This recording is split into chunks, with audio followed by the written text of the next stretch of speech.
Hello and welcome back to the Broken Doll, and I come today with a couple questions. The question I got was from Lorraine Dubzak. I hope I said your last name properly, Dubzak. Anyhow, she wanted to know if the Sticky Baby and the Blessed Event Baby were the same doll. They are not. This is the Blessed Event doll right here from the Ideal Toy Company. Another company that sold this doll was the Sears company, but they called it the Kiss Me Baby. She was made in the 1950s, and she was supposed to, she has a little button on the side where you can press it. Mine doesn't work very well, and she could pout, cry, you know, do a few little things like that, make some facial expressions.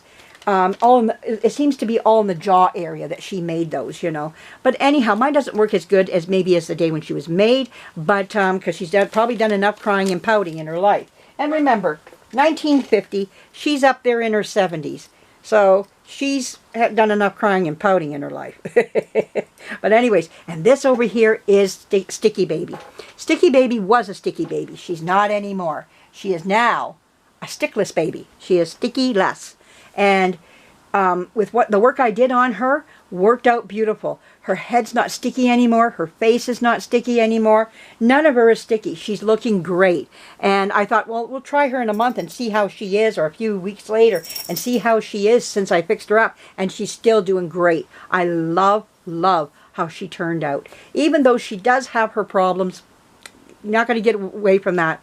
With whatever was done to her in her childhood play, being stored the way she was in a garage with gunk all over her, I think she fared out pretty good here.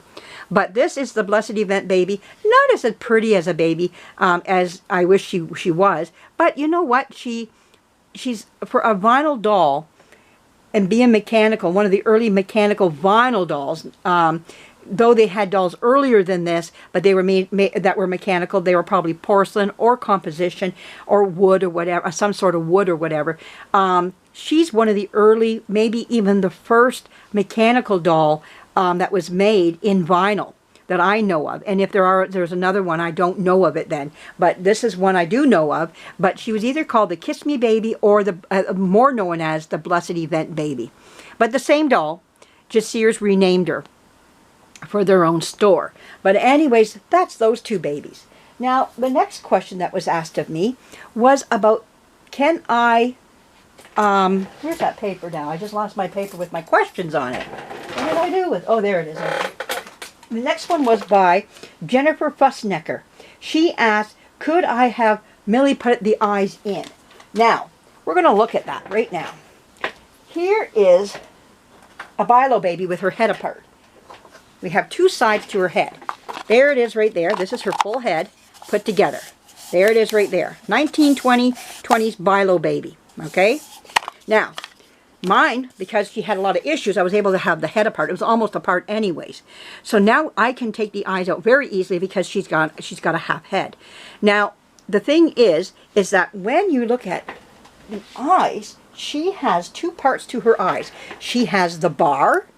This is the bar right here, and these are her eyes with the rocker. Okay, that's it right there. Now she will need new irises, and I will put that online. She needs to be painted. Her eyes need to be cleaned and painted again. Now, when you take, because I've been blessed with a doll with a half a head, if I can get up on this, there we go. One of the things, if you look inside, there's a raised section right here on this side of the head. A little raised section, and another little raised section on this side of the head. If you look in there, you can see that there's two little poke holes, even on this side. They're dark little areas right there, right there. Those are little poke holes. Well, that's where these prongs went into. They go into those little poke holes. So when I go to put the bar back in her head again later on, I got her all pre-paint. What I'll be doing is putting her eyes back in when I'm satisfied with all my work on the face here, which I'm getting close to. Then what I'll do is put her eyes back in, put her head together, gunk it around here like this, put my gunk around, okay, do my sanding and everything, then she'll be ready for painting. And then I'll have to put some little papers across her eyes so that I don't paint her eyes. Now, what we do is those little prongs would go in to those little holes. And I would have, now with her being a half head, it's easy to get those in there because she's already opened. And that's a lot easier. See, now it's in there. So I don't have to milliput in there at all. Now I have my squeezers, they're put away. I'll squeeze that and put it into there, into those little poke holes. And there her eyes would go in. Now how do her eyes rest in the bar? Well, you take her eyes and you put the eyes, once I got them all painted up and everything, the eyes would go like this on the bar, like this. So now, there they are. Now, the bar is in the head, so when she goes to sleep, the brown, the flesh tone would show. And then when she wakes up, her eyes would open up, and then you would see her eyes. That's what the rocker's job is, to do inside the head. Now, before I close her up, she would get a piece of felt. See that part right there? That's where you would put the felt. That's where the rocker's going to hit. So you don't hear clunk, clunk, clunk. We put a piece of, you can put a piece of cork, or you can put a piece of felt in there, which I will do. I will put some felt right in there. She has a closed mouth, so we don't have an open mouth at all in the back. She has a closed mouth. And there you go. And your head is ready to be put together once you get the eyes back in again. She has a locking head, which means she has the little locks. She has, well, one lock. She has one lock right there, and that locks up the head and gives it a more flush. Sometimes it's better than just having it completely round. This helps to give a nice flatter look to her. But when I put my clay around that, you won't see any of it, plus when I sand and everything. So she's going to look pretty nifty by the time she's done here. So there we go. So... But anyways, I hope that answers your question. I don't have to milliput her eyes in. Now, when it comes to this one here, she was a full head doll. So, because she was a full head doll, not a part like this one was, I had to go up inside here, and I had to work inside this hole to get her eyes to go back in those little prong holes. So, with the help of a flashlight and new swear words that I learned in another language. I wasn't swearing. I didn't swear at all, actually, this one. It went in really easy. I couldn't believe how easy this one was. And I just took my prong thing, opened it up, put them in. I don't know. The gods must have been with me or something that day, because it was very easy to put this in. I was getting ready for this to be a hard thing to do, and it wasn't. So, and I just put them in myself. But again, you need a flashlight. You need a good light system to see into such a dark, tiny space. There are heads, bilo heads, even smaller than this. But a lot of times their eyes are just painted. I don't know if they might. I'm not going to say that they're not, but I don't think they have moving eyes when they're that small. But there are heads that small of other dolls where they have sleep eyes. And that must be really something to work with. But that's another story. Never worked on one yet. In time, maybe I will. The last question I'm going to answer is from several people who have asked me this over time. Will I take on their dolls and fix them for them? I would just love to say yes, but I can't. I have over 300 composition and vinyl dolls that need to be worked on. I have tubs in my room, in my house, that need to get out of my house.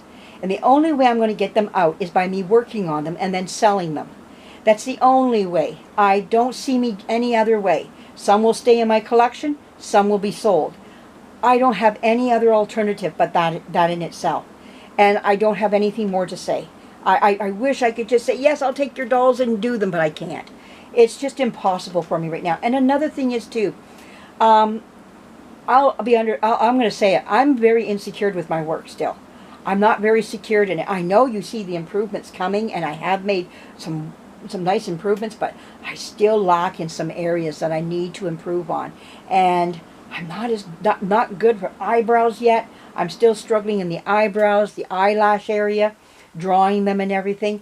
I'm working on it. I study it, and I'm trying. My hands want to do one thing, and my mind sees another. My eye sees another thing, and those three just aren't meeting up together at times.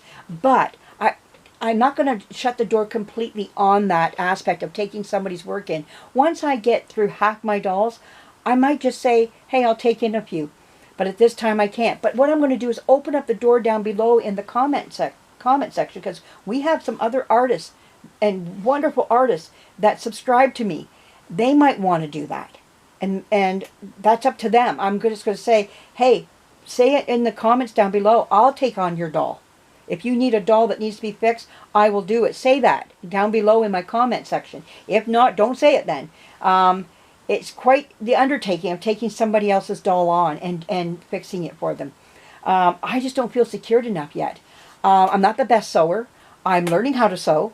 I do a lot of hand sewing. I sew on my sewing machine. I love hand sewing more than I do my sewing machine. I've been watching a lot of YouTube videos about hand sewing and different stitches and whatnot. I do like my sewing machine though, but I do love to sew by hand, and I have a real knack for it, better than I do my sewing machine. But I still like my sewing machine because it's quicker and it's faster, and it gets it done when I want it to be done, you know. But I do like to sit in front of the TV and with a pair of glasses on and just sew away, hand sew away, and I just find it so comforting. But I'm just not into other people's dolls right now, and I'm so sorry to say that. I feel terrible. I would love just to do that, but I'm still discovering yet my own dolls right now, and I feel so bad. I want to say yes, but I can't. I gotta shut that door, because once I do, I'll never get back to my own again. And I hope you understand that. Oh, my heart it feels heavy on that one, because I think there's a part of me that would love to do it, and another part of me that just is lingering back. And like I say, I've got up above me, I got about 20 bins in the house, and I got about maybe 30 up above me full of dolls, if not more. I've got some sitting down here. That's not even counted with the ones upstairs. So that just tells you how many I have.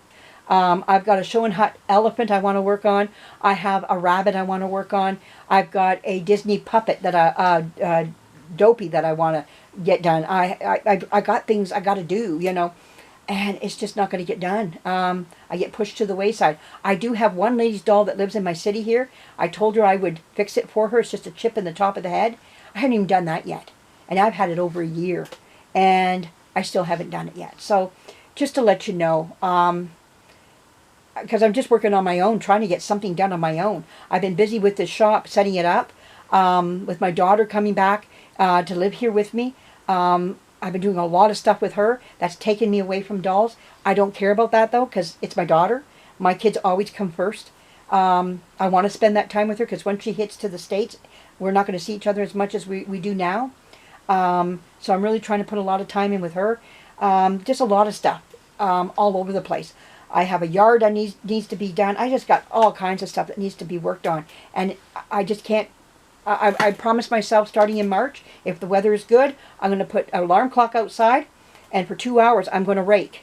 And I'm going to start raking up my yard for 2 hours, and then after that I'm done for the day. And then the next day I'll do it again until I get what I want done. But I'm going to do a 2-hour sprint every day of raking. Bring the animals out, let them run through the yard, and rake my head off. And that's what I'm going to do. So anyways, everybody, I hope you understand. And I hope I answered some of those questions. Give me questions if you have them. I don't mind. I'll try to answer them as best as I can. I haven't answered everybody's questions. Some of them went right by me, and I feel bad for that. And I am sorry. Ask them again. Let's see if I can get to you. And my life is slowing down now. So it's starting to get where I can put things into place now better, and to do something like this now. So everybody, have a great night, and we'll be talking to you again soon. Bye-bye.